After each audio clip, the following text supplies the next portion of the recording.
Hey everyone, Noah Zerby here. This is one of a series of short videos addressing decision-making models in foreign policy. In this video, we're going to examine the organizational process model first articulated by Graham Allison in his analysis of the Cuban Missile Crisis. Remember from our video on the rational actor model that we tend to think about the policy-making process centering on the idea of rational actors and decision makers who are guided by a sense of the national interest and use a sort of cost-benefit analysis to weigh various options available to them in order to develop foreign policy and achieve their goals. The organizational process model takes place on a slightly lower level of analysis. While the highest level of decision-making still may be guided by processes approximating the rational actor model, day-to-day decision-making tends to be made according to a different rubric. While we may evaluate goals, weigh alternatives, and try to determine the most efficient or the best course of action for the most important decisions, bureaucracies are called upon to make thousands of decisions every day, and it would be simply impossible to apply the rational actor model to every decision. Instead, decision makers at the top often skip the time and labor-intensive process embodied in the rational actor model and instead make most decisions based on standard operating procedures. Think of it this way.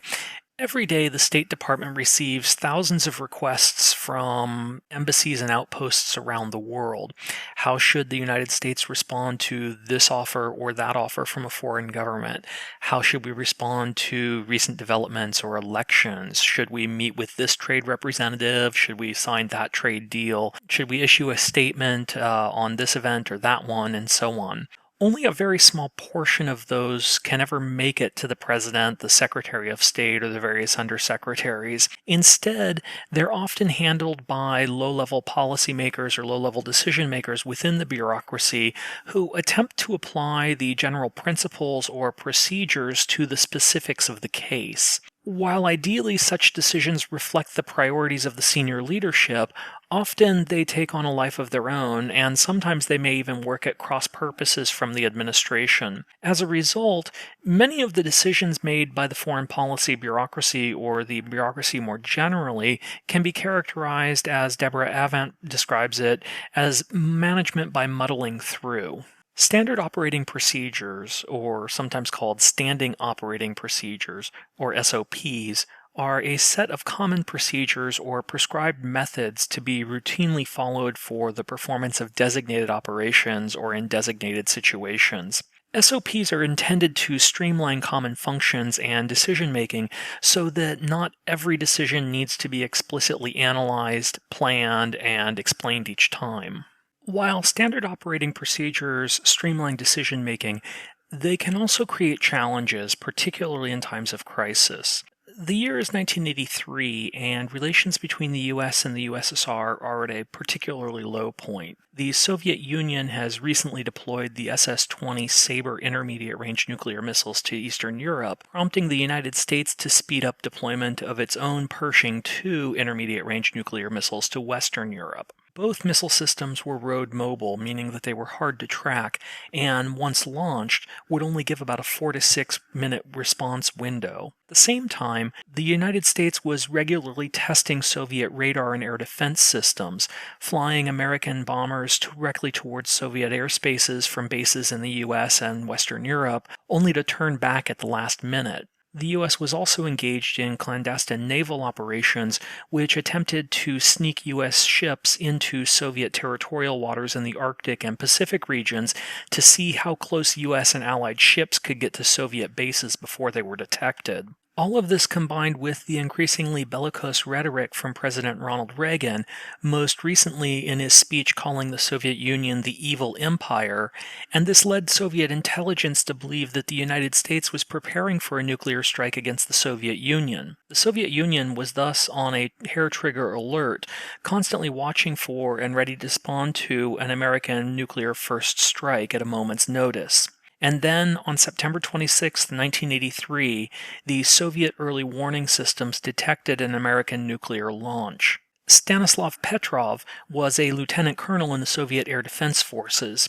He had been well trained on the standard operating procedure for responding to a detected American launch. That procedure required him to report the launch detection up the chain of command so that a counterstrike could be ordered before the American missiles destroyed the Soviet arsenal on the ground. Given the current level of tensions and the positive report of a launch by the Soviet detection system, a counterstrike likely would have been ordered.